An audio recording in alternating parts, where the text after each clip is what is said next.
Isang kasinungalingan ang pamilya Montemayor.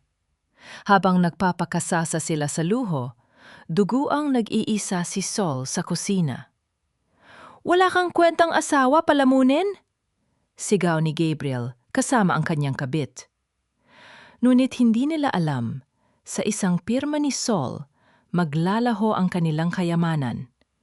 Wala ng luha, babawiin niya ang lahat ng ninakaw nila.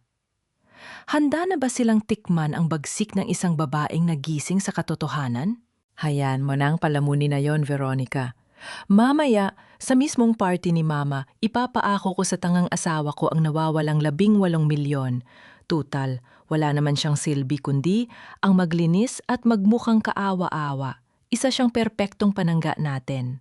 Ang mga salitang iyon ay tila mga punyal na walang awang ibinaon sa dibdib ni Soledad. Nakatayo siya sa madilim na bahagi ng pasilyo, ilang hakbang lamang mula sa nakaawang na pinto ng kwarto nila ni Gabriel. Sa loob ng silid na iyon, kung saan inakala niyang nagpapahinga ang kanyang asawa para sa gabi ng pagdiriwang, ay namumuo ang isang nakakikilabot na kataksilan. Nanginginig ang mga daliri ni Sol habang mahigpit na nakahawak sa isang lukot na piraso ng papel.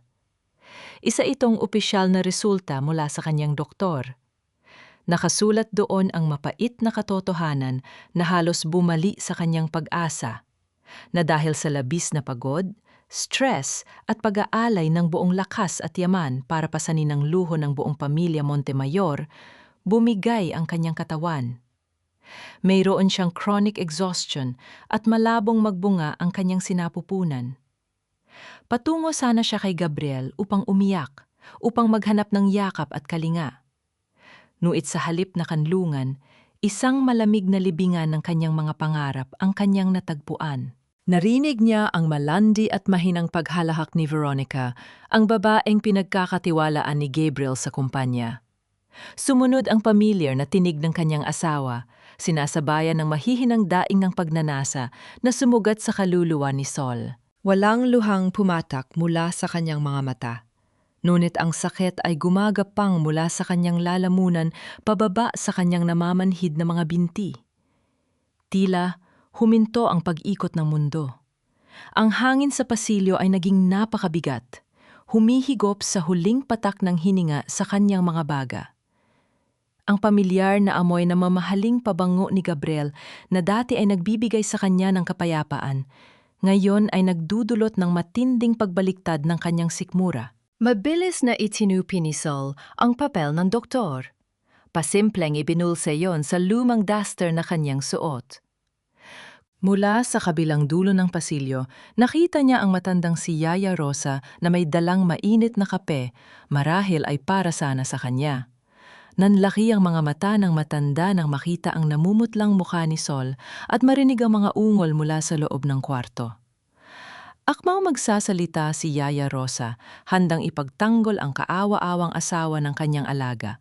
Ngunit mabilis na itinaas ni Sol ang kanyang nanginginig na kamay. Isang mapait na iling ang iginanti niya sa matanda, pumipigil sa anumang kaguluhang maaaring mangyari. Dahan-dahang umusad ang pinto. Nagluwal ng isang matalim na liwanag mula sa loob ng silid. Lumabas si Gabriel. Maayos ang suot na mamahaling taksido, pabango ay nag-uumapaw, at ang buhok ay perpektong nakasuklay. Wala ni isang bakas ng kasalanan sa kanyang gwapong mukha. Nang makita niya si Sol na nakatayo sa dilim, saglit siyang nagulat, ngunit agad na napalitan ng isang malapad at pekeng ngiti ang kanyang mga labi. "Nandito ka lang pala, Sol?" malambing na sabi ni Gabriel. Bago pa man, makasagot si Sol, mahigpit na hinawakan ni Gabriel ang kanyang braso. Ang paghawak na iyon, sa paningin ng iba, ay tila paglalambing ng isang maasikasong asawa. Ngunit para kay Sol, naramdaman niya ang matutulis na kuko ng manipulahin na bumaon sa kanyang laman. Nagbababala na sumunod siya ng walang tanong. "Tara na sa baba! Hinihintay na tayo ni Mama. Remember, kailangan nating ipakita sa lahat kung gaano tayo kasaya. At may special announcement ako mamaya." Kinaladkad siya ni Gabriel palayo sa pasilyo, pababa sa engrandeng hagdanan kung saan nag-aabang ang daan-daang bisita na nakasuot na mga naggagarbong gown at alahas. Ang bawat hakbang pababa ay tila paglakad patungo sa sarili niyang bitayan. Pagpasok nila sa Grand Ballroom, isang nakakapasong liwanag ng spotlight ang direktang tumutok sa mukha ni Sol. Nabulag siya saglit sa tinde ng ilaw. Sa paligid niya ay ang daan-daang matang mapanghusga, sinusuri ang kanyang simpleng damit na malayong malayo sa kintab ng pamilyang kanyang kinabibilangan. Naramdaman niya ang pagpapakawala ni Gabriel sa kanyang braso, lamang upang kunin ang isang mikropono mula sa tagapagsalita. Nakita ni Sol si Doña Carmela na nakanggisi mula sa unang hanay, at si Marcela na may hawak na baso ng alak, lihim na nagdiriwang. Nandoon siya sa gitna ng entablado, nag-iisa, habang itinatapat ng asawang nagtaksil sa kanya ang mikropono sa sariling mga labi. Sino nga ba ang maniniwala sa isang palamunin laban sa salita ng isang perpektong pamilya? Ang nakakapasong liwanag ng spotlight ay tila mga karayom na tumutusok sa balat ni Soledad. Nabulag siya sa unang ilang segundo, ngunit nang masanay ang kanyang mga mata, bumungad sa kanya ang daan-daang bisitang nakatingin ng may halong pagtataka at pandidiri. Naroon siya sa gitna ng entablado, nakatayo tulad ng isang presong naghihintay ng sentensya, habang ang kanyang asawang si Gabriel ay may hawak na mikropono, umaarte bilang isang sugatang biktima.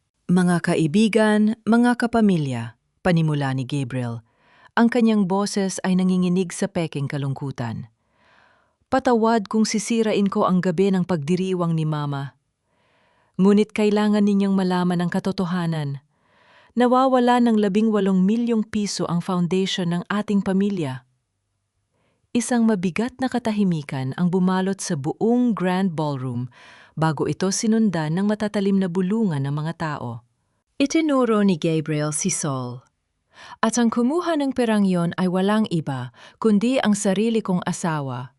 Ninakaw niya ang kaban ng Montemayor upang tustusan ang mga utang ng kanyang mahirap at walang kwentang pamilya. Naramdaman ni Sol ang paghigpit ng kanyang dibdib. 18 milyon. Iyon ang mismong halagang palihim na inilabas ni Marcela upang isalba ang nalulugi nitong spa at ipambili ng mga bagong limitadong edisyon ng mga bag sa Europa. Alam yon ni Gabriel. Alam yon ng buong pamilya. Subalit heto sila ngayon, iniaalay siya bilang kordero sa harap ng altar ng kanilang kasinungalingan. Mula sa unang hanay ng mga upuan, tumayo si Doña Carmela. Ang mukha ng matanda ay nabalot ng pagkukunyari at matinding pagkabigo habang umaakyat sa entablado. Tinanggap ka namin, Sol, mariing sumbat ni Doña Carmela, sapat ang lakas upang marinig ng lahat. Kahit galing ka sa wala, binigyan ka namin ng marangal na pangalan. Inyahon ka ng anak ko sa kahirapan. Bakit mo ninakaw ang pera namin? Ito ba ang igaganti mo sa utang na loob ng pamilya mo sa asawa kong pumanaw na nagligtas sa inyo?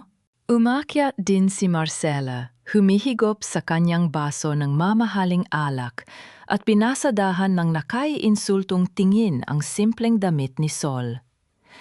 Kuya gave you everything, Ate Sol. Binigyan kanya ng magandang buhay. Tapos ninanakawan mo lang kami para sa pamilya mong patay gutom? How cheap! You really are just a desperate gold digger. Bumikig ang lalamunan ni Sol. Ang mga salitang iyon ay nakasusuka. Ang mga damit na suot nila, ang alak na iniinom ni Marcela, ang mismong hotel kung saan ginaganap ang selebrasyong ito, lahat ng iyon ay galing sa pawis ng negosyong itinayo ni Sol na ipinangalan niya sa iba upang maprotektahan ang ego ni Gabriel. Isang abogado ang lumapit at nag-abot ng isang itim na folder kay Gabriel. Pabagsak na inilapag ni Gabriel ang folder sa isang maliit na mesa sa tabi ni Sol. Pinuksan niya ito, naglalaman ng 2 dokumento. Sign this confession, Sol. Umamin ka sa harap ng lahat na ikaw ang nagnakaw. Malamig na utos ni Gabriel. At pirmahan mo rin ang annulment papers na yan. Ayoko nang makita ang pagmumukha mo sa bahay ko. Mula ngayon, wala ka nang makukuha kahit isang kusing sa akin. Ang pera ko ay akin lamang. Inusob ni Gabriel ang isang mamahaling pluma palapit kay Saul. Ang mga tao sa ibaba ay naghihintay. Nanonood sa pagbagsak ng isang babaeng, inaakala nilang isang palaka na nag-ambisyong maging prinsesa. Tiningnan ni Saul ang papel. Ang mga letrang nakalimbag doon ay malabo sa kanyang paningin. Ngunit ang katotohanan ay kasing talim ng basag na salamin. Kinapa niya ang kanyang bulsa. Nandun pa rin ang resulta ng kanyang check-up. Wala na siyang isasalba sa relasyong ito. Wala siyang anak na puprotektahan at ang asawang minahal niya ng 9 na taon ay isang ilusyon lamang. Huminga ng malalim si Saul. Ang nanginginig niyang mga daliri kanina ay biglang naging matatag. Iniangat niya ang kanyang paningin at tumitig ng tuwid sa mga mata ni Gabriel. Walang luha, walang pagmamakaawa. Ang inaasahan nilang pag-iyak ng isang mahinang babae ay hindi dumating. Kinuha ni Saul ang pluma. Ang kanyang mga galaw ay mabagal, kalmado at puno ng kasiguraduhan. Walang pag-aalinlangang idiniin niya ang dulo ng pluma sa papel at pinirmahan ang pag-amin. Matapos yon, nilagdaan din niya ang dokumento ng kanilang paghihiwalay. Nang matapos, dahan-dahan niyang inangat ang kanyang kaliwang kamay. Tiningnan niya ang diamanteng singsing na nakasuot sa kanyang daliri. Ang singsing na binili ni Gabriel gamit ang perang lihim na ipinadala ni Saul sa account nito upang hindi maapakan ang pagkalalaki ng asawa. Hinubad niya ang singsing. Ang malamig na metal ay dumulas mula sa kanyang balat, kasabay ng pagkawala ng huling hibla ng kanyang pagmamahal. Marahan niya itong ipinatong sa ibabaw ng mga pinirmahang dokumento. Tiningnan ni Saul ang mag-iina. Ang kanyang boses ay mababa, malamig, ngunit sapat ang diin upang bumaon sa pandinig ng mga nakapaligid sa kanila. Tama ka, Gabriel. Ang pera mo ay sayo. Panimula ni Saul, walang bahid ng takot sa kanyang mukha. Kaya simula bukas, kukunin ko na pabalik ang lahat ng akin. Isang malakas at mapanginsultong halaka kang pinakawalan ni Gabriel. Umalingaw-ngaw ang pilit niyang pagtawa sa buong Grand Ballroom, sinabayan ng ilang mga panauhin na pilit nakikisama sa makapangyarihang pamilya. Anong kukunin mo, Saul? Pangumutya ni Gabriel, nakang-isi at nakapameywang. Ang mga basahan mong damit, ang mga lumang sapatos mo. Kunin mo lahat. Wala kang kahit ano kundi ang pangalan ko. Lumayas ka rito at wag na wag ka nang babalik. Hindi na sumagot si Saul. Tinalikuran niya ang nagtatawa ng pamilya. Nag-umpisa siyang humakbang pababa ng entablado. Ang bawat paglapat ng kanyang takong sa makintab na marmol ay nag-iwan ng mabigat na alingawngaw sa malawak na bulwagan. Nahati ang dagat ng mga tao, umaatras habang dumadaan siya. Tila nandidiring madikita ng isang magnanakaw. Ngunit nanatiling tuwid ang likod ni Saul, nakataas ang noo. Hayaan niyang magdiwang sila ngayong gabi sa kanilang palasyo ng kasinungalingan. Dahil bago pa man sumikat ang araw bukas, sisiguraduhin niyang guguho ang mismong lupang kinatatayo ang mga Montemayor. Pabilis ng pabilis ang kanyang paglakad palabas ng pinto, habang sa kanyang isipan ay pilit na binubuo ang unang hakbang ng isang walang awang paniningil. Mabigat at pilit ang bawat pagpasok ng mga lumang damit sa loob ng isang kupas na maleta. Naroon si Saul sa loob ng kwartong naging saksi sa 9 na taon niyang pagiging asawa. Tahimik na nag-iimpak sa ilalim ng malamig na liwanag ng buwan. Wala siyang kinuha ni isang alahas o mamahaling kasuotan. Tanging ang mga lumang duster at kumot na dala niya nung una. Siyang tumuntong sa mansyong ito ang isinama niya. Biglang bumukas ang pinto. Pumasok si Marcela na nakahalukip-kip. May mapang-insultong ngiti sa kanyang mga labi habang pinapanood ang pag-iimpak ni Saul. Make sure na wala kang kukunin ni isang piraso ng alahas dyan, Ate Saul. Baka mamaya, Pati yung mga sapatos na binili ni kuya ay ibulsa mo pa para may maibenta ang pamilya mong patay gutom. Pati yung mga mamahaling lotion ko na pinakialaman mo, iwan mo rito. Mataray na utos ni Marcela, tila diring-diri na makasama si Sol sa iisang kwarto. Hindi man lang nag-angat ng tingin si Sol. Itiniklop niya ang huling piraso ng kanyang lumang damit at isinara ang maleta. Tiningnan niya ng malamig si Marcela. "Huwag kang mag-alala, Marcela. Wala akong interes sa mga basurang galing sa kapatid mo. Ingatan niyo ang mga gamit na yan. Dahil baka bukas, yan na lang ang natitirang yaman ninyo." Bago pa man makasagot ang nag-iinit na si Marcela, nilagpasan na siya ni Sol, bit-bit ang magaang maleta pababa sa madilim na hagdanan ng mansyon. Nang makarating siya sa likurang pintuan malapit sa kusina, nakita niya si Yaya Rosa na naghihintay. Puno ng luha ang mga mata ng matandang kasambahay. Nanginginig ang mga kamay nitong nag-abot ng isang maliit na brown paper bag na naglalaman ng mainit na pandesal. "Sol, anak, baunin mo ito. Alam kong hindi ka pa kumakain mula kaninang umaga. Mag-iingat ka sa labas, anak. Alam ng Diyos ang katotohanan." Humihikbing paalam ni Yaya Rosa, ang tanging tao sa buong mansyon na nagbigay sa kanya ng tunay na kalinga. Sa unang pagkakataon, mula nang magsimula ang magulong gabi, isang patak ng luha ang kumawala mula sa mga mata ni Sol. Niyakap niya ang mainit na brown paper bag, idiniin yon sa kanyang dibdib na tila ba yon ang pinakamahalagang kayamanan sa buong mundo. Ang init ng tinapay ay nagbigay ng pansamantalang ginhawa sa kanyang nalalamig at sugatang kaluluwa. "Salamat, Yaya. Babalikan kita, pangako iyan." Malambot ngunit seryosong bulong ni Sol bago tuluyang humakbang palabas ng naglalakihang gate ng pamilya Montemayor. Sa labas ng subdivision, pumara siya ng isang simpleng taxi. Pagkasakay sa loob, nagbago ang ihip ng hangin. Nawala ang nangungulilang si Sol na umaasa ng pagmamahal. Ang pumalit ay isang babaeng may yelong dumadaloy sa mga ugat. Kinuha niya ang kanyang telepno at tinawagan ng isang pribadong numero na iilan lamang sa mundo ng negosyo ang nakakaalam. "Good evening, Madam Soledad. Ano po ang may tutulong ko?" Boses ng isang propesyonal na lalaki mula sa kabilang linya. Ito ang punong tagapamahala ng kanyang mga lihim na pondo sa bangko. "Freeze all corporate accounts under Santa Esperanza that are tied to the Montemayors." Malamig at walang pag-aalinlangang utos ni Sol. "Cancel all supplementary credit cards. I-revoke niyo ang mga lisensya ng mga sasakyan at itigil ang pagbabayad sa lahat ng mga utang at mortgage ng mansyon at ng spa. Gawin mo na ito ngayon din." "Understood, madam. We will execute the protocols immediately."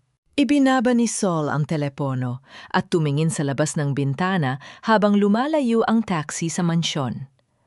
Wala siyang dalang kahit 1,000 piso sa kanyang bulsa ngayon. At hindi alam ng nagmamaneho kung gaano kalawak ang imperyo ng babaeng nakasakay sa likod ng kanyang sasakyan.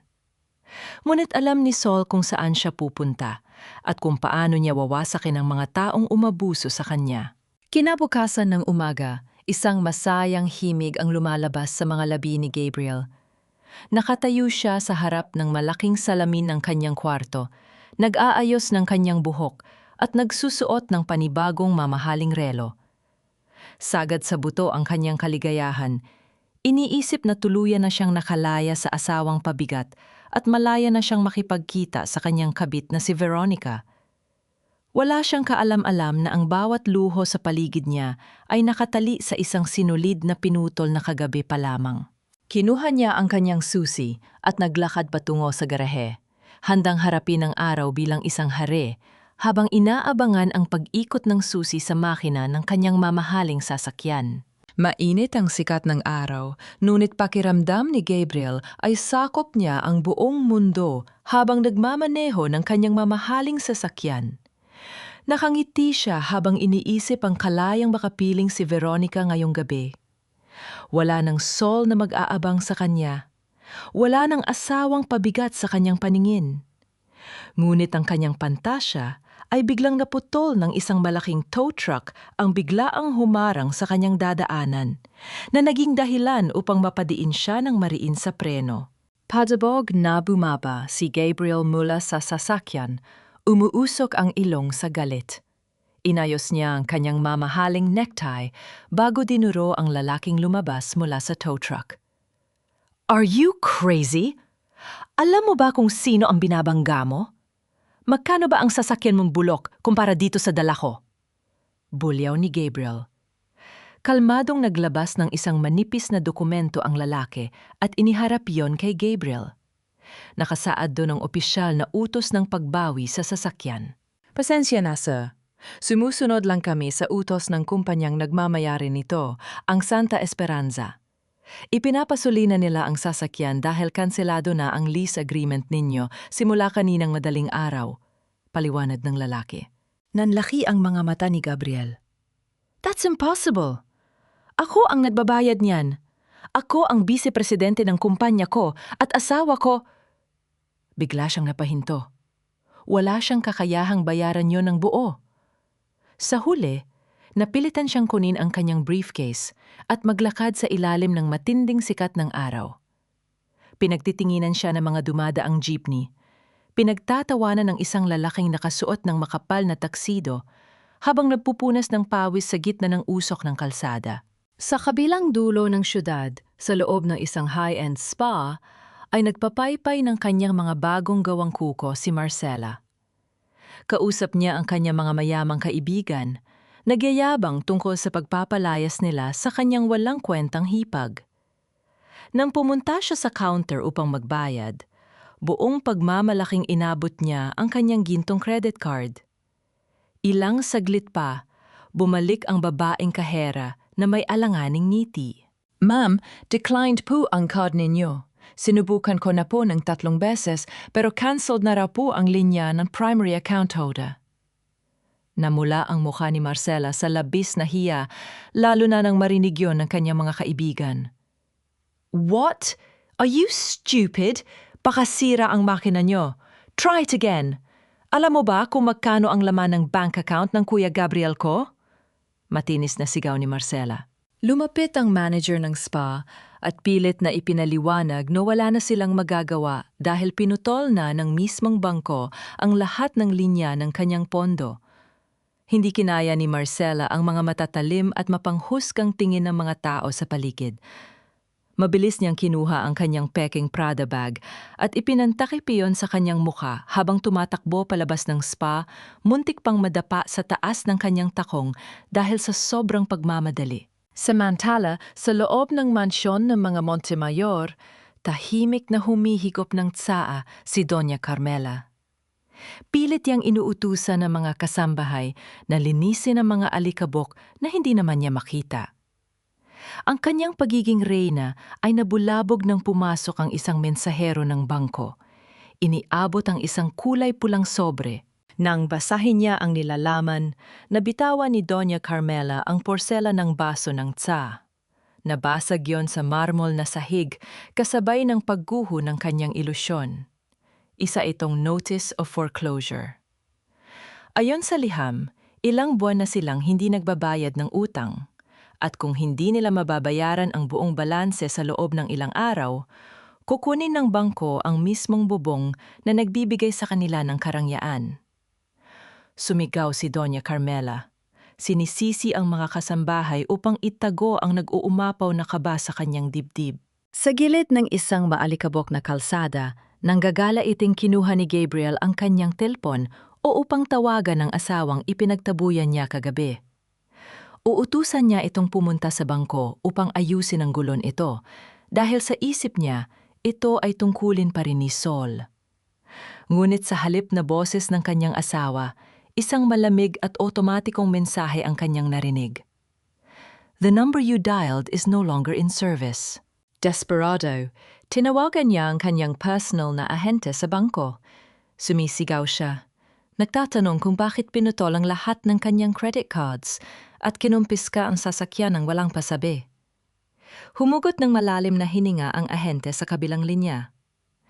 Sir Gabriel, ipinapaliwanag ko lang po ang lahat ng luho ninyo, ang mga sasakyan, ang mga credit card, pati na rin ang pagbabayad ng utang sa inyong mansyon ay nakapangalan at binabayaran ng kumpanyang Santa Esperanza Cold Chain. Nang gunotang no ni Gabriel habang patuloy sa pagtagaktak ang kanyang pawis. Ano naman ngayon? Di singilin niyo ang Santa Esperanza. Ako ang vice-presidente ng kumpanya ko. May kakayahan akong magbayad. Iyon na nga po ang problema, Sir Gabriel. Ang mismong CEO at nag-iisang may-ari ng Santa Esperanza ang nag-utos na putulin ang lahat ng kaugnayan nila sa inyo. Ipinasara niya ang lahat ng account ninyo kaninang madaling araw. Nanlamig ang buong katawan ni Gabriel. Tila may isang malaking yelo na ibinagsak sa kanyang batok pababa sa kanyang gulugod. Sino ba ang may-ari ng kumpanyang yan? Ang boses ng ahente sa kabilang linya ay pumawi sa lahat ng kayabangan ni Gabriel. Nag-iiwan ng isang katotohanang hindi niya matatakasan. Ang inyo pong asawa, sir, si Madam Soledad Villarreal. Kung wala ang asawa ninyo, wala po kayong ni isang kusing. Pagkapasok ni Gabriel sa mansyon, sumalubong sa kanya ang nagwawalang boses ni Doña Carmela. Iwinagayway ng matanda ang gusot na sulat mula sa bangko. Ang muka ay namumula sa matinding takot na pilit tinatakpan ng galit. Anong klaseng asawa ka, Gabriel?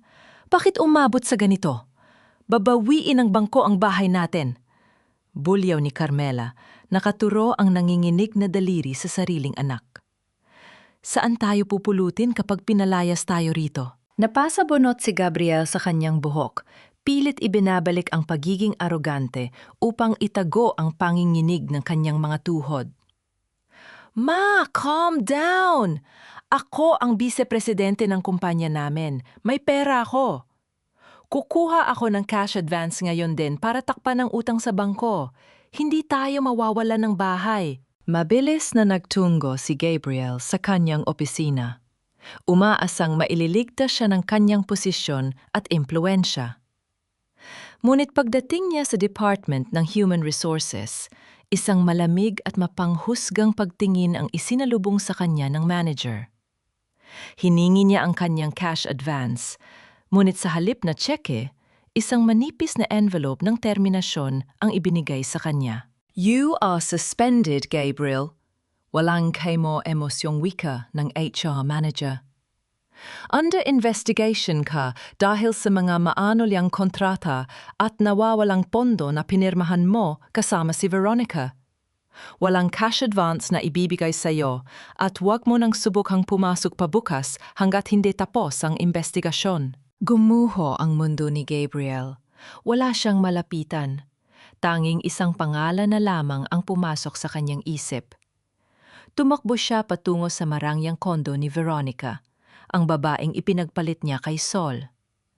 Pagkabukas ng pinto, akma sana siyang yayakap upang humingi ng tulong at kalinga, upang maramdaman na may kakampi pa siya. Veronica, kailangan ko ng pera. Na-freeze ang mga accounts ko dahil sa ginawa ng baliw kong asawa. Help me, please! Nagmamakaawang pakiusap ni Gabriel. Ang kanyang boses ay basag at desperado. Ngunit humalukip-kip lamang si Veronica. Tiningnan siya nito mula ulo hanggang paa nang may matinding pandidiri, tila ba isa siyang basurang ligaw na napadpad sa harapan nito. At bakit kita tutulungan? Malamig at matalim na sagot ni Veronica. Akala mo ba talaga minahal kita? Ginamit lang kita para ma-access ang mga kliyente ng Santa Esperanza na akala ko ay sayo. Ngayong alam ng lahat na ang asawa mo pala ang tunay na mayaman at isa ka lang palamunin, wala ka ng silbi. Wala akong pakialam sa pamilya mo, Gabriel. Umalis ka na bago pa ako tumawag ng gwardiya. Tuluyang isinara ni Veronica ang pinto ng malakas sa mukha ni Gabriel. Naiwan siyang mag-isa sa pasilyo, tulala at unti-unting nilalamon ng katotohanang wala siyang sariling kakayahan.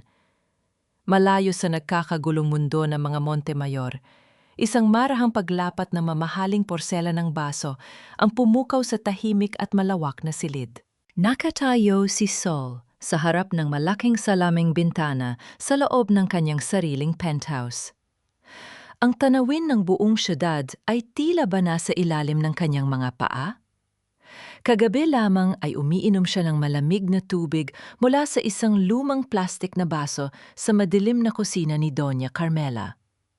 Ngayon, malaya siyang humihigop ng mainit na tsaan na may halong pulot, walang sinumang sumisigaw upang utusan siyang maglinis ng kalat ng iba. Sa ibabaw ng kanyang mahogany na mesa ay isang bukas na laptop kung saan tahimik niyang pinakikinggan ang ulat ng kanyang abogado patungkol sa matagumpay na pagputol sa lahat ng yaman ng mga Montemayor.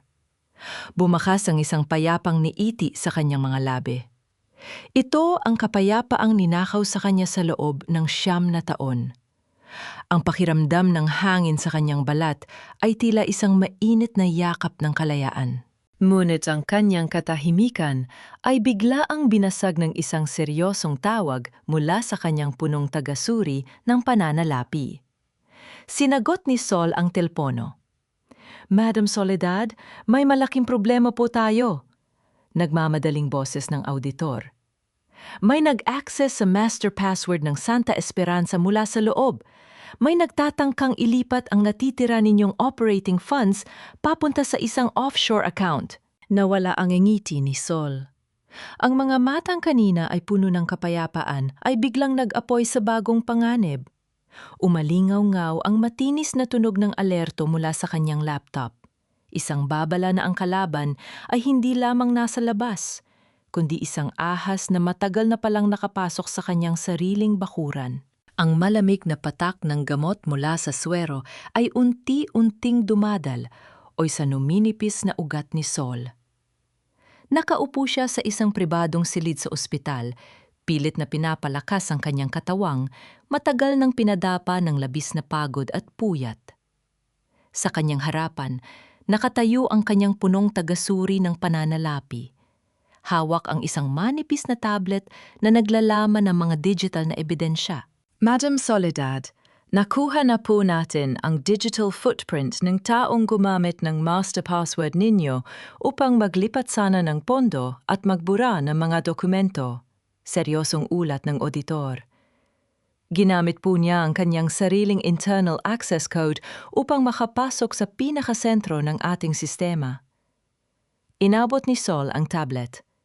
Ang kanyang kalmadong paningin ay dumapo sa pangalan na nakalimbag sa huling pahina ng ulat. Parang biglang huminto ang pag-ikot ng mundo. Ang hangin sa loob ng kwarto ay naging napakabigat na tila hinihigop ang huling patak ng hininga sa kanyang mga baga. Ang pangalang nakasulat ay hindi Gabriel Montemayor, hindi rin Veronica. Ang nakapaskil roon ay Lourdes Villarreal. Inutusan ni Sol ang auditor na iwan muna siyang mag-isa. Nang tuluyang sumara ang pinto, napahigpit ang hawak ni Sol sa kanyang dibdib. Akala niya ay manhid na siya. Akala niya ay naubos na ni Gabriel ang lahat ng luha at sakit na kaya niyang maramdaman sa buong buhay niya. Ngunit iba pala ang hapdi kapag ang bumuon ng patalim sa iyong likuran ay ang mismong kadugo mo. Ang sakit na hatid ng asawa ay sugat sa balat. Ngunit ang kataksilan ng pamilya ay lason sa mismong buto. Si Lourdes ang kanyang pinsan. Siya ang itinuring niyang tunay na kapatid. Si Lourdes ang punong accountant na nakakaalam ng lahat ng sakripisyo niya. Ang nag-iisang balikat na iniiyakan niya tuwing pinagsasalitaan siya ng masama ni Doña Carmela. At ngayon, natuklasan niyang ang mismong taong inasahan niyang magtatanggol sa kanya ay ipinagbenta siya sa kanyang mga kalaban. Dahan-dahang binuksan ni Sol ang kanyang pitaka at hinugot ang isang luma at kupas na litrato. Sila iyon ni Lourdes nung mga bata pa sila sa probinsya. Magkayakap at masayang nakangiti habang pinaghahati-hatian ang isang maliit na tinapay sa gitna ng matinding kahirapan. Tiningnan ni Sol ang inosenteng muka ng kanyang pinsan sa litrato. Ang Lord na kasalo niyo sa gutom noon ay siya ring Lord na nagtangkang nakawin ang huling natitirang dugo ng kanyang kumpanya ngayon. Anong halaga ang ipinagpalit nito kay Gabriel upang kalimutan ang kanilang samahan? Pinunasan ni Saul ang nag-iisang patak ng luha na kumawala mula sa kanyang mata. Hindi na siya iiyak pang muli. Tinawag niya ang nurse upang ipatanggal ang swero sa kanyang braso kahit hindi pa ito nauubos. Wala na siyang panahong magpahinga. Kailangan niyang harapin ang ahas na kanyang inalagaan sa sariling bakuran. Makalipas ang ilang oras, nakaupo na si Saul sa kanyang malawak at marangyang upuan bilang CEO ng Santa Esperanza. Ang kanyang muka ay kasing lamig ng yelo. Ang tindig ay puno ng awtoridad na hindi kailanman nakita ng pamilya Montemayor. Hinihintay niya ang pagdating ng taong ipinatawag niya. Wala na ang pinsang si Saul, iknahandang magpatawad. Ang nakaupo roon ay isang pinuno ng imperyo na handang maningil sa bawat sentimo ng kataksilan. Ang tahimik na paghihintay ay binasag ng mabigat na pag-ikot ng doorknob at ang dahan-dahang pagbukas ng pinto ng kanyang opisina. Pumasok si Lord. Ang kanyang mga mata ay nanlaki nang makita kung sino ang nakaupo sa likod ng malaking mahogany na mesa. Hindi ang dati nilang acting CEO na kinakausap ni Gabriel, kundi si Soledad. Nakasuot ng isang formal na itim na suit, ang buhok ay perpektong nakatali at ang mga mata ay kasing lamig ng yelo. Sol? Anong ginagawa mo rito? Nanginginig na tanong ni Lord, pilit na itinatago ang kaba sa kanyang dibdib. Walang sinayang nasalita si Saul. Kinuha niya ang makapal na folder at inilapag yon sa ibabaw ng mesa. Humarap siya sa kanyang pinsan. Pamilyar ba sa iyo ang IP address na yan, Lord? Yan ang digital footprint ng taong nagtangkang nakawin ang pondo ng kumpanya ko kagabi. Bakit mo ibinenta ang master password ko kay Gabriel? Gumuho ang mga tuhod ni Lord. Bumagsak siya sa sahig, humihikbi at nagmamakaawa. Pilit na inaabot ang mga kamay ni Saul. Patawarin mo ako, Saul. Naospital ang anak ko. Kailangan ko ng malaking halaga para sa operasyon niya. Nilapitan ako ni Gabriel. Nangako siyang babayaran niya ang ospital kung ibibigay ko sa kanya ang access code mo. Desperada lang ako bilang isang ina. Saglit na nanghina ang puso ni Saul. Naramdaman niya ang matinding kirot. Naiintindihan niya ang desperasyon ng isang inang gagawin ang lahat para sa anak. Isang biyayang ipinagkait mismo sa kanya ng tadhana. Nuit, nang maalala niya ang gabing ipahiya siya ni Gabriel habang nagtatago si Lord sa dilim, nanigas muli ang kanyang damdamin. Ang pagiging ina ay hindi lisensya upang mangwasak ng buhay ng ibang tao. Dumukot si Saul ng isang tseke mula sa kanyang drawer. Kinuha niya ang kanyang pluma. Bahagyang nanginginig ang kanyang mga daliri habang isinusulat ang eksaktong halaga para sa operasyon ng bata. Ito ang patunay na sa kabila ng lahat ng panlilinlang, hindi siya naging halimaw na tulad nila. Inilapag niya ang tseke sa harapan ng nakaluhod na si Lord. Para sa operasyon ng inaanak ko yan. Direkta yang papasok sa account na ospital. Inangat ni Lord ang kanyang luhaang muka, puno ng pag-asa at pasasalamat. Salamat, Saul. Alam kong hindi mo ako matitiis. Alam kong mapapatawad mo ako. Malamig na iniwas ni Saul ang kanyang paningin. Huwag kang magkamali, Lord. Binigyan ko ng pera ang batang walang kasalanan. Ngunit bilang punong accountant ng Santa Esperanza, tanggal ka na sa trabaho. Tumingin si Saul sa kanyang abogadong nakatayo sa gilid ng silid. Ihanda niyo ang mga papeles. Sampahan niyo siya ng kasong qualified theft at corporate espionage ngayon din. Nanlaki ang mga mata ni Lord. Saul, pinsan mo ako. Paano na ang pamilya ko kung makukulong ako? Ang awa ay para sa inosente, Lourdes, hindi sa traidor. Mariing tugon ni Saul. Ang boses ay walang anumang bahid ng pag-aatubili. Palabasin niyo na siya. Habang pilit na inilalabas ng mga gwardiya ang nagwawalang si Lourdes, may isang tao mula sa kabilang dulo ng pasilyo ang lihim na nagmamasid. Isa kaya itong espiya na ipinadala ni Gabriel upang alamin ang susunod na hakbang ni Sol? Bago pa man makapag-isip ng malalim si Sol, isang matangkad na babae ang pumasok sa kanyang opisina nang walang abiso. Nakasuot ito ng isang mamahaling suit at may dalang isang itim na briefcase. Ang kanyang mga mata ay nag-aapoy sa ambisyon at lihim na galit. Ako si Attorney Eugenia Alcaraz. Panimula ng babae, nag-aalok ng isang matapang na ngiti. At may dala akong alok upang wasakin ng tuluyan ang pamilya Montemayor hanggang sa kahuli-huliyang hibla ng kanilang yaman. Ang atensyon ni Sol ay napako sa bagong dating, kasabay ng alingaw-ngaw ng matalas na tunog ng takong ni Eugenia sa marmol na sahig. Tiningnan ni Sol ang babaeng nagpakilala bilang Attorney Eugenia Alcaraz. Ang tindig nito ay nag-uumapaw sa kumpiyansa, ngunit sa likod ng pormal nitong ngiti ay may nagtatagong isang matinding uhaw. Ibinaba ni Eugenia ang kanyang itim na briefcase sa ibabaw ng mesa at nagsimulang magsalita. "Bakit mo ako tutulungan?" Malamig na tanong ni Sol, hindi nagpapadala sa matapang na presensya ng abogado. Huminga ng malalim si Eugenia. Ang kanyang boses ay naging mabigat na tila may dala-dalang dekada ng galit. Dahil ang dugo na dumadaloy sa mga ugat ni Gabriel ay siya ring dugong dumadaloy sa akin.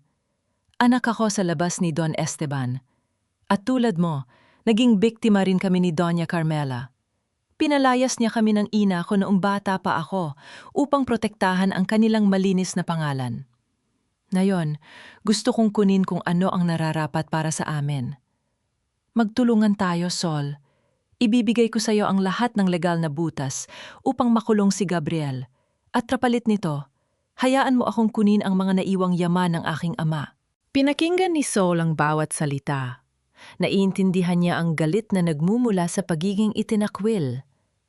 Ngunit habang nagkukwento si Eugenia, napansin ni Sol ang patagong paglipat ng paningin nito. Ang mga mata ng abogado ay nakapako sa mga dokumentong nakakalat sa mesa, partikular na sa titulo ng mansyon ng mga Montemayor na hawak na ngayon ng Santa Esperanza. May kislap ng matinding kasakiman ang dumaan sa mga mata ni Eugenia na hindi nakaligtas sa matalas na pakiramdam ni Sol. Isang manipulatibong ahas ang pumasok sa kanyang teritoryo. Nakunwari si Sol na sumasangayon, nagbigay ng isang formal na tango at pekeng ngiti. Pasimple niyang kinuha ang kanyang mainit na baso ng kape at ipinatungyo ng eksakto sa ibabaw ng titulo ng lupa upang harangan ang nagnanasang paningin ni Eugenia. "Sige, Attorney Alcaraz. Hayaan nating ang batas ang humusga sa kanila." Kalmadong sagot ni Sol, itinatago ang katotohanang nabasa nga niya ang tunay na motibo ng babae. Nang makalabas si Eugenia ng opisina, nawala ang ngiti sa mga labi ni Sol. Kinuha niya agad ang kanyang telpono at tinawagan ang kanyang pinagkakatiwalaang pribadong investigador. Inutusan niya itong sundan ang bawat galaw ni Eugenia dahil alam niyang hindi lang si Gabriel ang kalaban niya ngayon. Ang babaeng lumabas ng kanyang opisina ay nagbabalak na gamitin siya upang nakawin ang huling tagumpay mula sa kanyang mga kamay. Sa kabilang dulo ng syudad, sa isang maruming eskinita, lihim na nakipagkita si Lourdes kay Gabriel. Ang dating magarbong vice-presidente ay mukhang gusgusin at desperado. Puno ng galit at nais maghigante dahil sa pagkakulong na nagbabanta sa kanya, ibinunyag ni Lourdes ang pinakamalaking sekreto na nagpabagsak sa ilusyon ng mga Montemayor. "Si Sol ang may-ari ng lahat, Gabriel. Ang asawang itinaboy mo ang totoong nagpapatakbo ng Santa Esperanza. Siya ang nagpondo sa inyong lahat." Humihikping sumbat ni Lourdes habang nakatingin sa kaawa-awang kalagayan ng lalaki. Tila tumigil ang pag-ikot ng mundo ni Gabriel. Ang kanyang panga ay bumagsak at hindi siya makapaniwala sa narinig.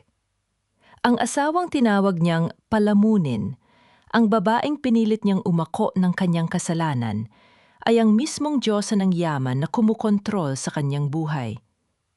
Bakas ang matinding pagkagulat sa pandalaki ng mga mata ni Gabriel habang unti-unting kinakain ng katotohanan ang kanyang natitirang kayabangan. Maalinsangan ang hangin sa labas ng lumang apartment na dating inuupahan ng pamilya ni Sol. Naroon siya upang kunin ang ilang mahahalagang lumang dokumento ng kanyang ama. Ngunit paglabas niya ng pinto, isang figura ang sumira sa kanyang kapayapaan. Nakatayo si Gabriel sa gilid ng maalikabok na kalsada, may hawak na isang pumpon ng murang rosas na halat tang binili lamang sa kanto. Nang makita siya ni Gabriel, agad itong lumapit na tila isang maamong tupa. Alam na ng lalaki ang katotohanan na si Sol ang may-ari ng Santa Esperanza. Alam nitong ang babaeng nasa harap niya ang nag-iisang susi upang maibalik ang kanyang marangyang buhay. Ngunit sa halip na humingi ng tawad sa pagtataksil at ang aabuso, pinili ni Gabriel ang pinakasukdulang antas ng panlilinlang. "Umuwi ka na, Sol?" Malambing na panimula ni Gabriel, ipinipilit iabot ang mga bulaklak. "Pinapatawad na kita.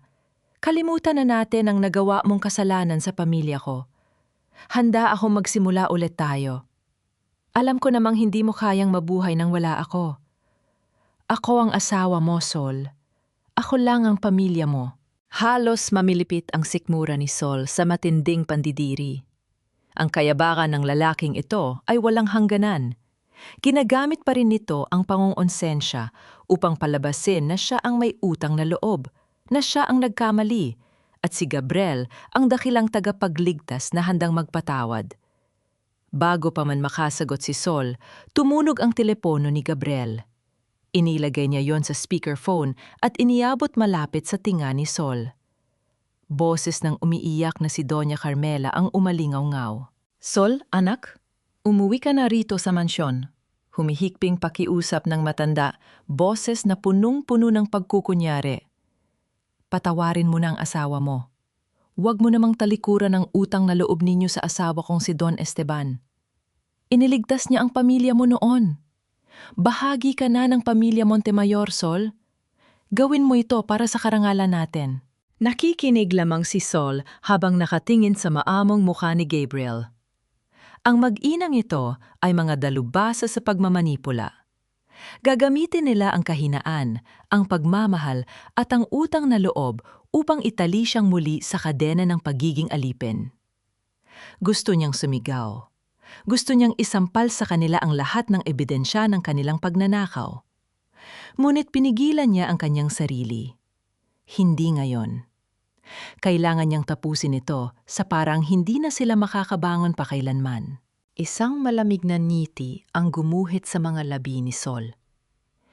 "Sige, magkita tayo bukas ng umaga sa mansyon. Aayusin natin ang lahat." Nagliwanag ang mukha ni Gabriel. Inakala niyang nanalo na siya, na napaikot niya muli ang tangang asawa na kanyang kinokontrol sa loob ng 9 na taon. Mayabang siyang nagpaalam at naglakad pabalik sa kanyang hiniram na sasakyan upang umalis. Pagkalis na pagkalis ni Gabriel, walang pag-aalin lang ang inihulog ni Sol ang murang pumpon ng rosas sa isang kalapit na basurahan. Mabilis siyang kumuha ng isang bote ng alkohol mula sa kanyang bag at mariing pinunasan ang kanyang mga kamay. Pilit niyang inaalis ang bawat bahid ng dumi at ilusyon na iniwan ng lalaking yon sa kanyang balat. Samantala, sa kabilang dulo ng syudad, puno ng pag-asa at kayabangan si Gabriel habang papunta sa high-end condo ng kanyang kabit. Nais niyang ipagmalaki kay Veronica na napasagot na niya muli si Sol na babalik na ang kanyang yaman at kapangyarihan. Wala siyang kaalam-alam na mas mauuna pa siyang mabura bago pa man sumikat ang araw. Pagdating ni Gabriel sa palapag ng kondo ni Veronica, napatigil siya sa paghakbang. Ang kanyang mga mata ay napako sa isang hindi inaasahang tanawin. Ang awang na pinto sa kondo ni Veronica. Dahan-dahang itinulak ni Gabriel ang awang na pinto sa kondo ni Veronica. Inaasahan niyang sasalubungin siya ng mainit na yakap at mga matatamis na salita mula sa babaeng pinili niya higit sa kanyang asawa. Ngunit ang bumungad sa kanyang paningin ay isang eksenang tulu yang dumurog sa huling natitirang haligi ng kanyang pagkalalaki at kayabangan. Nakaupo si Veronica sa kandungan ng isang pamilyar na matandang lalaki. Nakapulupot ang mga braso nito sa leeg ng lalaki habang masayang nakikipagbulungan. Nang masinaga ng ilaw ang muka ng matanda, halos tumigil ang pagtibok ng puso ni Gabriel. Ito ang totoong CEO ng kanilang kumpanya, ang pinakamataas na boss na nag-utos na imbestigahan siya. "Veronica, anong ibig sabihin nito?" Nanggagala iting sigaw ni Gabriel. Ang kanyang boses ay pumiyok sa matinding halo ng galit at kahihiyan. Tamad na lumingon si Veronica. Walang gulat sa kanyang mga mata. Tanging isang mapang-insultong ngiti ang sumilay sa kanyang mga labi. Umayo siya ng upo sa tabi ng matanda at pinasadahan ng nadidiring tingin ang gusgusang hitsura ni Gabriel. "Oh, Gabriel, please don't embarrass yourself further," matari at walang awang panimula ni Veronica. "Akala mo ba talaga minahal kita? Grow up! Ginamit lang kita para makuha ang mga malalaking kliyente ng Santa Esperanza.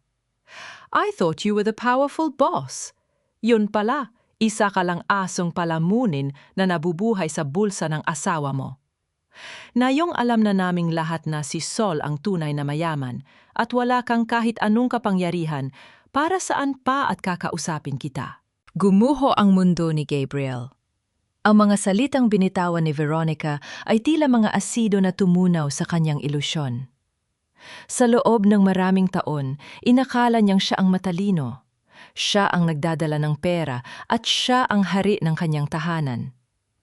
Ngayon, sampal sa kanyang mukha ang malagim na katotohanan.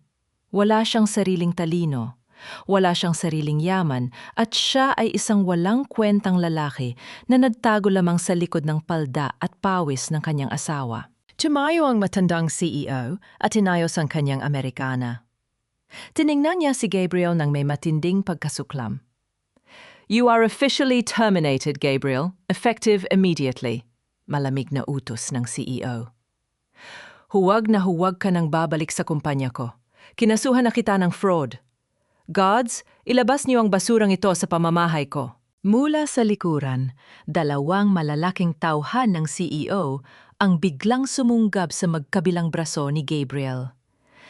Pilit siyang nanlaban, sumisigaw at napupumiglas. Ngunit wala siyang laban sa lakas ng dalawa. Kinaladkad siya palabas ng pinto, patungo sa elevator, pababa hanggang sa lobi ng gusali. Walang habas siyang itinapon ng mga gwardiya sa sementadong kalsada sa labas. Napasubsob si Gabriel sa magaspang na aspalto. Sa tindi ng pagkaladkad sa kanya, naiwang nakakalat sa kalsada ang kanyang mamahaling sapatos. Wala siyang nagawa kundi panuuri ng pag-alis ng mga taong umapak sa kanyang pagkatao. Dahan-dahan siyang tumayo, umiiyak sa matinding hiya habang nakatapak ang isa niyang paa sa marumi at malamig na kalsada. Pinagtitinginan siya ng mga dumadaang sasakyan at mga naglalakad na tao. Ang dating vice-presidente, ngayon ay mukhang pulubing iniluwan ng lipunan. Nanginginig sa desperasyon, tumakbo si Gabriel ng ika-ika pabalik sa kanyang hiniram na sasakyan. Iisa na lamang ang pag-asa sa kanyang isipan. Ang pagkikita nila ni Sol bukas sa mansyon. Alam niyang mahal pa rin siya ni Sol. Alam niyang patatawarin siya nito at ibabalik sa kanya ang kanyang marangyang buhay kapag nagmakaawa siya. Ngunit habang desperadong umaasa si Gabriel na isasalba siya ng asawa, sa kabilang dulo naman ng syudad ay walang awang gumagalaw ang isa pang buwetre. Nakatago sa loob ng isang madilim na opisina si Eugenia. Ang kanyang mga mata ay nakatutok sa liwanag ng monitor habang palihim na nakikipag-ugnayan sa kanyang mga tiwaling koneksyon sa bangko. Bago pa man dumating si Sol sa mansyon bukas, determinado si Eugenia na ilipat ang titulo ng malawak na lupain ng mga Montemayor sa ilalim ng kanyang sariling pangalan. Nais niyang nakawin ang huling tagumpay mula sa mga kamay ni Sol. Ang tanging maririnig sa loob ng silid ay ang mabilis at sunod-sunod na pagdiin ng kanyang mga daliri sa keyboard ng laptop. Sa loob ng tahimik at malamig na opisina, mabilis na pinirmahan ni Sol ang patong-patong na legal na dokumento. Ang mga galaw ng kanyang pluma ay hindi para sa paghihiganti, kundi para sa proteksyon. Sa pamamagitan ng mga papel na ito, tuluyan niyang inilipat ang pamamahala at prangkisa ng mga truck ng Santa Esperanza sa unyon ng mga manggagawa at mga magsasaka. Sa pagputol niya ng linya ng buhay ng mga Montemayor, siniguro niyang hindi madadamay at hindi magugutom ang mga inosenteng empleyado na matapat na naglingkod sa kanyang kumpanya. Ang tunay na kapangyarihan ay hindi ang kakayahang manira, kundi ang pagpili kung sino ang ililigtas. Ang kanyang malalim na pag-iisip ay nahinto nang pumasok ang kanyang pinagkakatiwalaang investigador. Hawak nito sa kwelyo ang isang nanginginig na lalaking empleyado mula sa IT department. Ito ang kasabwat ni Eugenia na nahuling nagtatangkang magnakaw ng mga orihinal na digital na titulo ng lupa mula sa kanilang sistema. Walang bakas ng gulat sa mukha ni Sol. Kalmado siyang tumayo at lumapit sa takot na lalaki. Sa halip na tumayag ng pulisya, nagbigay siya ng isang malamig na utos sa kanyang investigador. Pinalitan nila ang ninanakaw na files ng mga peking dokumento. Hahayaan niyang maipasa yon ng espiya kay Eugenia. Hahayaan niyang isipin ng abogadong ahas na hawak na nito ang tagumpay upang mas maging masakit ang pagbagsak nito mamaya sa mismong harap ng hukuman ng katotohanan. Matapos tiyakin na nakalatag na ang lahat ng patibong, nagtungo si Sol sa kanyang marangyang kwarto at humarap sa malaking salamin. Tinitigan niya ang babaeng nasa refleksyon. Wala na ang nanliliit at kaawa-awang soledad na nakayuko sa loob ng kusina ng mga Montemayor. Unti-unti niyang hinubad ang nakasanayang lumang duster na naging simbolo ng kanyang siyam na taong pagiging alipin ng utang na loob. Bilang kapalit, isinuot niya ang isang eleganteng kulay pulang damit. Ang tela nito ay perpektong humugis sa kanyang katawan, nagbibigay ng isang nakakikilabot ngunit nakabibiganing presensya. Sinuot niya ang isang pares ng matataas na takong na magsisilbing armas sa bawat hakbang niya mamaya. Sa huli, kinuha ni Sol ang isang kulay pulang lipstick at maingat na ipinahidiyon sa kanyang mga labi. Matagal na niyang ibinaon ang kulay na ito. Ito ang eksaktong kulay na palaging ipinagbabawal ni Gabriel noon dahil masyado raw itong palaban at hindi nababagay sa isang asawang dapat ay tahimik lamang sa gilid. Ngayon, ang pulang kulay na yon ay hindi na isang simpleng palamutit. Isa na itong babala ng digmaan. Handa na ang reyna. Bumaba si Sol at sumakay sa kanyang pinakamamahaling sasakyan, isang itim na luxury car na kailanman ay hindi niya ipinakita sa asawang umalipusta sa kanya. Pinagtas ng sasakyan ng kalsada patungo sa tahimik na subdivision ng mga taong sumira sa kanyang tiwala. Ilang sandali pa, huminto ang sasakyan sa mismong harap na naglalakihang bakal na gate ng mansyon ng mga Montemayor, kasabay ng isang malakas at mahabang busina na umalingangaw sa buong paligid, bumabasag sa peking kapayapaan ng pamilyang nag-aabang sa pagbabalik ng kanilang palamunin. Pabiglang bumukas ang malalaking pintuan ng mansyon. Pagpasok ni Sol, ang matatalim niyang takong ay lumika ng mabigat at may awtoridad na alingaw-gaw sa malawak na sala. Nakaupo si Doña Carmela sa marangyang sopa, habang si Marcela ay nagmamadaling nag-aayos ng kanyang mga kuko. Sa halip na mapansin ang matinding pagbabago sa anyo ni Sol at ang suot nitong mapulang damit na nagpapahiwatig ng kapangyarihan, pinairal pa rin ng mag-ina ang kanilang kinasana, yang kayabangan. Ayan ka na naman, Sol. Bakit na yun ka lang? Kunin mo nga yung walis at linisin mo ang kalat dyan. Mataray na utos ni Doña Carmela nang hindi man lang tumitingin sa kanya. At asikasuhin mo sa bangko ang problema namin. Inaasahan ko na ang tseke na ibibigay ng asawa mo.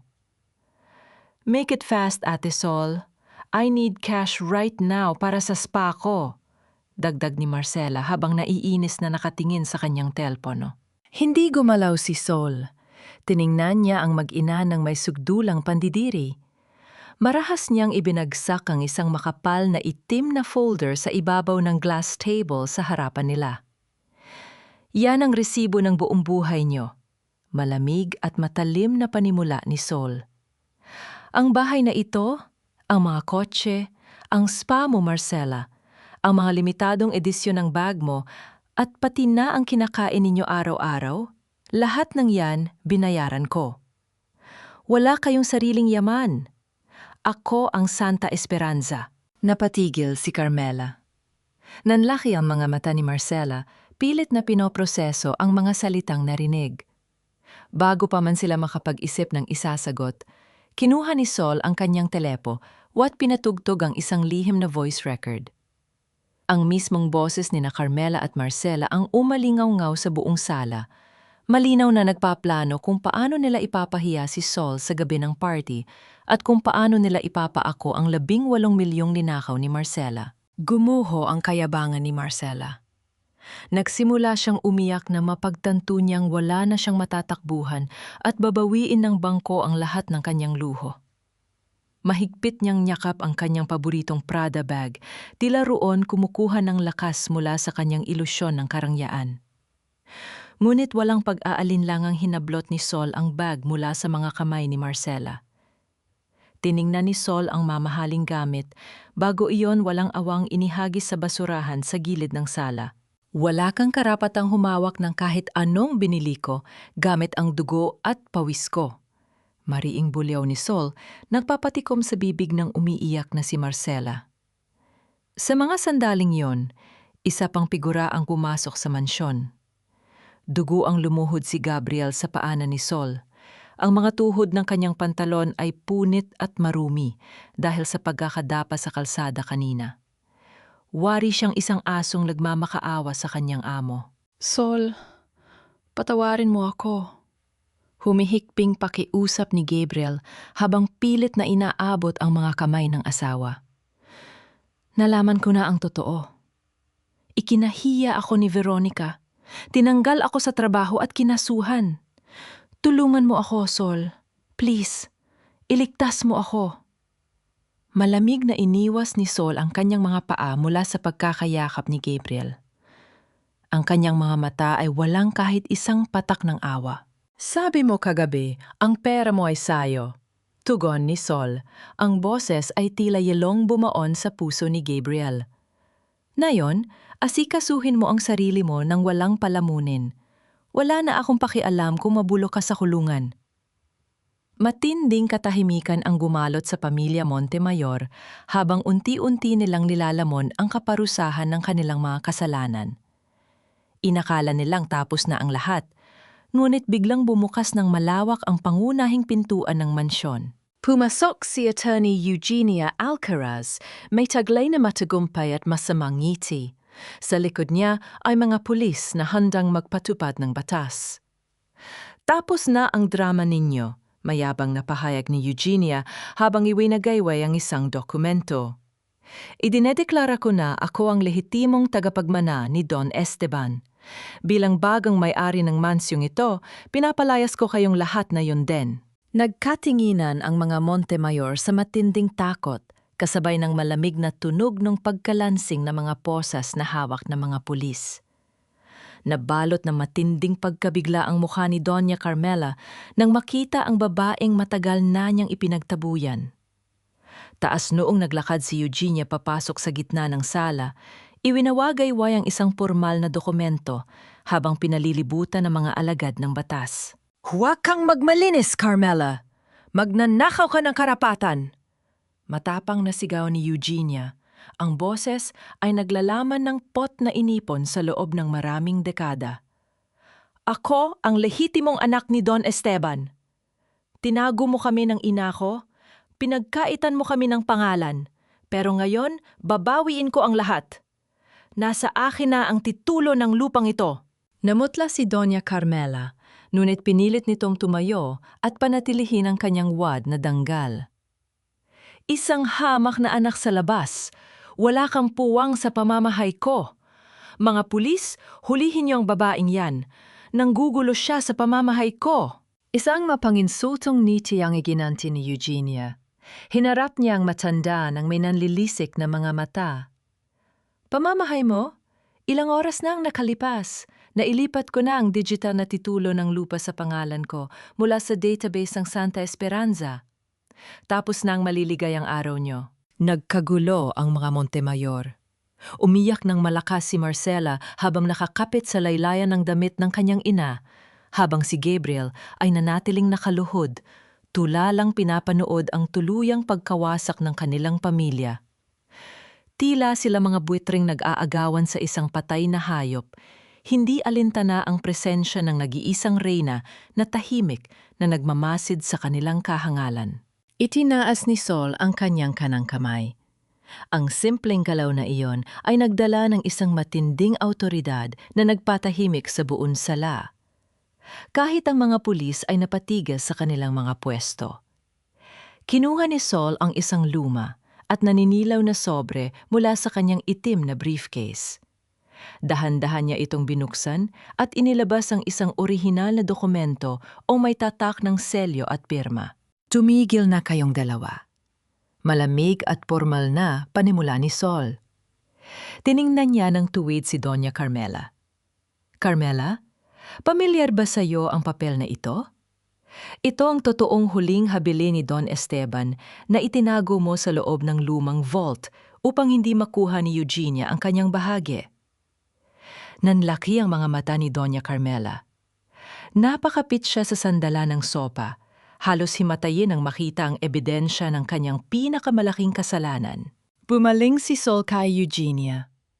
Nakasaad sa habiling ito na kinikilala ka ni Don Esteban bilang kanyang tunay na anak. Ipinamana niya sa iyo ang isang malaking halaga ng pera at ilang porsyento ng mga share sa kanyang lumang kumpanya. Nabigla si Eugenia. Ang matigas na baluti sa kanyang dibdib ay tila nagkaroon ng bitak. Kinilala siya ng kanyang ama. Sa buong buhay niya, yun lamang ang gusto niyang marinig. Ngunit mabilis siyang nakabawi, pinipilit na pairalin ang kanyang panlilinlang. Kahit na!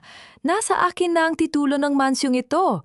Ninakaw yun ang tauhan ko mula sa mismong sistema mo, Sol, palaban na sagot ni Eugenia. Isang kalmado at nakapanging gilabot na ngiti ang sumilay sa mga labi ni Sol. Ang mga digital na dokumentong nakuha ng tauhan mo kagabi ay mga peking papeles.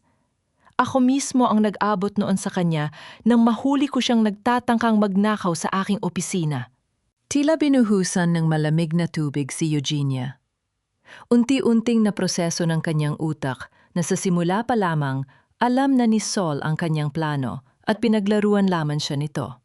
At para sa kaalaman ng lahat, patuloy ni Sol, mas nilaliman ang diin sa bawat salita. Ang mansyong ito at ang buong lupain ng Montemayor ay hindi nakasama sa huling habilin ni Don Esteban. Dahil bago pa siya mamatay, ibinenta niya ito sa akin upang bayaran ang gabundok na utang na ginawa ninyo, Carmela. Ako ang tunay at nag-iisang nagmamay-ari ng lupang kinatatayo ninyo. Wala ni isang nakapagsalita. Ang katotohanan ay tila isang malaking pader na bumagsak at dumurog sa kanilang lahat. Naglakad si Sol palapit kay Eugenia. Inaasahan ng abogadong ahas na ipapakulong siya ni Sol dahil sa pagtatangkang pagnanakaw. Ngunit sa halip na posas, iniabot ni Sol ang orihinal na huling habili ni Don Esteban, kalaki pang isang check na naglalaman ng eksaktong halaga ng kanyang lehitimong pangana. Hindi tayo pareho, Eugenia. Malambot ngunit seryosong wika ni Sol. Hindi ako naninira ng buhay ng inosente para lang makaganti. Kunin mo kung ano ang nararapat sa iyo. Tanggapin mo ang pagmamahal ng ama mo at kalimutan mo na ang galit. Malaya ka na. Nabitawa ni Eugenia ang hawak niyang peking dokumento. Ang mga luhang matagal niyang pinigilan ay tuluyang bumagsak mula sa kanyang mga mata. Sa loob ng maraming taon, naging alipin siya ng Inakala niyang kailangan niyang wasakin ang mundo upang mapansin. Ngunit narito ang isang babaeng higit na nasaktan kaysa sa kanya. Nagbibigay sa kanya ng kapayapaan na hindi niya inaasahan. Dahan-dahang nag-abot ng isang malinis na panyo si Sol. Kinuha yon ni Eugenia at pinunasan ang kanyang mga luha. Isang malalim na pagtango ng paggalang ang iginawad niya kay Sol. Humarap siya sa mga pulis at pinakiusap ang umatras. Walang salitang lumabas sa bibig ni Eugenia, ngunit sa pagtalikod niya upang lisanin ang mansyon, alam ni Sol na natapos na ang sumpa ng pot sa puso ng kapatid ni Gabriel. Ngayon, tahimik na muli ang malawak na sala. Wala na ang mga buitreng nag-aagawan. Ang natira na lamang ay ang mga parasitong sumipsip sa buhay ni Sol sa loob ng 9 na taon. Dahan-dahang pumihit si Sol. Ang kanyang matatalim na mata ay bumagsak kina Gabriel at Doña Carmela na parehong nakalugmok sa sahig, walang laban, walang yaman, at walang matatakbuhan. Panahon na para sa huling sentensya. Ang mabibigat na yabag ni Sol palapit kina Gabriel ay tila pagpatak ng oras patungo sa kanilang katapusan. Gumapang si Doña Carmela papalapit sa mga paa ni Sol, tuluyang isinasantabi ang natitirang hibla ng kanyang pagmamataas. Ang kanyang pormal na ayos ay nasira, ang kanyang buhok ay gulo-gulo, at ang kanyang mukha ay basang-basa na mga luha ng matinding desperasyon. Mahigpit niyang hinawakan ang laylayan ng pulang damit ni Sol. "Sol, maawa ka sa amin," humihikping pakiusap ng matanda, pilit na ginagamit ang alas na matagal nang nawala ng bisa. Alang-alang sa asawa kong si Don Esteban, iniligtas niya ang pamilya mo noon. Nasaan na ang utang na loob mo? Pamilya mo pa rin kami, Sol. Huwag mo kaming palayasin sa sarili naming pamamahay. Malamig na tinitigan ni Sol ang matanda. Walang galit, walang awa, tanging isang walang hanggang kawalan. Dahan-dahan niyang inalis ang mga nanginginig na kamay ni Carmela mula sa kanyang damit. "Nabayaran ko na ang utang na loob ng pamilya ko gamit ang 9 na taong pagiging alipin ninyo." Mariin at kalmadong sagot ni Sol. Ang boses ay tila talim na humihiwa sa ilusyon ng matanda. "9 na taon ninyo akong tinawag na palamunin habang ako ang nagpapakain sa inyo. Ako ang nagbayad ng ospital mo. Ako ang nagpondo sa luho ng anak mong si Marcela. Nabayaran ko na ang utang ng aking ama, Carmela. Ngayon, kayo na ang may utang sa akin at sinisingil ko na ang lahat." Kasabay ng mga salitang iyon, nagumpisang pumasok ang mga unipormadong tauhan mula sa bangko at mga pribadong gwardiya. Inumpisahan nilang kunin ang mga susi ng mga mamahaling sasakyan at inutusan ang pamilya na mag-impake ng kanilang mga personal na gamit-gamit lamang ang mga itim na garbage bag. Sumisigaw si Marcela habang pilit na kinukuha mula sa kanya ang mga natitirang alahas. Sa gitna ng kaguluhan, mabilis na gumapang si Gabriel at mahigpit na yumakap sa mga binti ni Sol.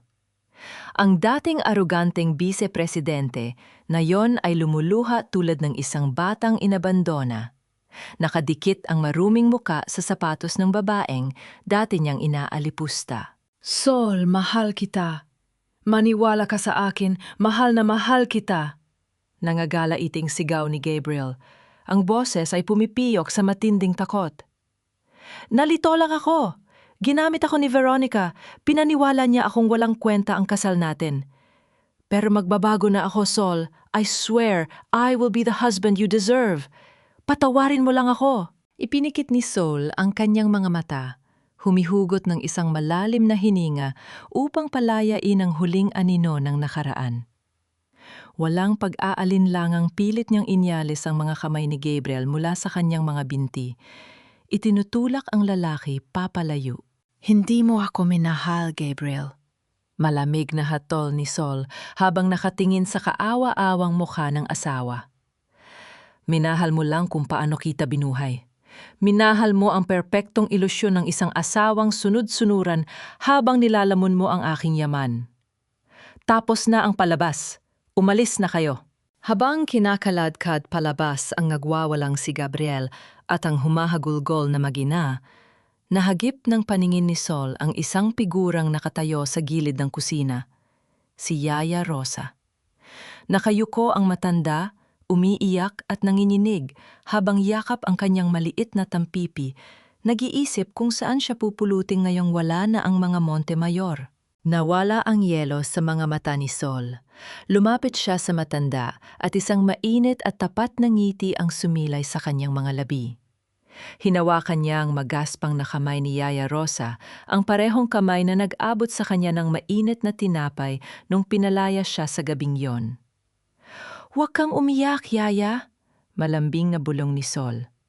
"Hindi ka sasama sa kanila. Sama ka sa akin, Yaya. Ako na ang mag-aalaga sa iyo ngayon. Wala nang maninigaw sa atin kailanman." Napahagulgol si Yaya Rosa, hindi sa lungkot, kundi sa matinding kagalakan. Mahigpit niyang niyakap si Sol, nagpapasalamat sa kabutihang hindi kailanman nagbago sa puso ng babae. Ilang sandali pa, tuluyang nailabas ang pamilya Montemayor mula sa naglalakihang gate. Dala lamang nila ang tigi-isang itim na plastic bag na naglalamang na mga lumang damit. Wala na ang mga mamahaling sasakyan, wala na ang mga nagkikinangang alahas. Unti-unting nagdilim ang kalanghitan at nagsimulang bumuhos ang matinding ulan. Tila nililinis ang dumi na iniwan nila sa mundo ni Sol. Umakyat si Sol sa mataas na balkonahe ng mansyon. Tahimik niyang pinanood ang tatlong figurang naglalakad ng nakayuko sa gitna ng baha at putik. Pinagtatabuyan ng mismong tadhana na ginawa nila. Malaya na siya. Ang huling tanawin na yon ay sumisimbolo sa pagtatapos ng kanyang pagkakakulong. Ang natatanging ingay na lamang na bumalot sa buong paligid ay ang mabigat at sunod-sunod na pagbagsak ng patak ng ulan sa bubong ng mansyon. Ang malansang amoy ng isda at pinaghalong putik ay tila lason na sumisiksik sa ilong ni Marcela. Siya na dating reyna ng mga high-end spa at suki ng mga mamahaling butik sa Europa, na yon ay nakatayo sa likod ng isang maliit na tindahan sa basang palengke. Basang-basa ang kanyang manipis na t-shirt ng malansang tubig at ang kanyang mga daliri na dati ay nagkikinang sa mga alahas ay ngayon ay may mga sugat mula sa kaliskis ng isda na kanyang nililinis. Habang nagbabalot siya ng isda para sa isang mamimili, dumaan ang mga pamilyar na tsismosang kapitbahay na dati nilang pinagyayabangan. Narinig niya ang kanilang matatalim na bulungan, pinagtatawanan ang pagbagsak ng mapagmataas na prinsesa ng mga Montemayor. Pilit na itinago ni Marcela ang kanyang muka sa likod ng kanyang maruming buhok, lumuluha ng walang tunog habang kinakain ng matinding kahihiyan. Ilang kanto mula roon, sa loob ng isang masikip at madilim na kwarto na gawa sa kalawanging yero, nakaupo si Doña Carmela. Ang nagiinit na hangin sa loob ng kwarto ay tila isang hurno na dahan-dahang sumusunog sa kanyang balat. Wala na siyang aircon, wala ng porselanang baso para sa kanyang tsa, at higit sa lahat, wala na siyang mga kasambahay na mauutusan. Gamit ang isang lumang basahan, nanginginig na pinunasan ni Carmela ang kanyang sariling pawis. Tinitigan niya ang maruming pader, inaalala ang kanyang malawak na mansyon, at unti-unting nilalamon ng pagsisisi ang kanyang natitirang mga araw. Ang kanyang labis na pagpapahalaga sa panlabas na karangalan ang mismong nagtulak sa kanya sa pinakasukdulang kahirapan. Sa kabilang dulo ng syudad, sa ilalim ng tirik at nakakapasong sikat ng araw, isang lalaking gusgusin ng pilit na binubuhat ang isang mabigat na sako ng semento. Ang balat ni Gabriel ay sunog na sa araw at ang kanyang mga palad na dati ay humahawak lamang ng mga mamahaling pluma at manibela na magagarang sasakyan.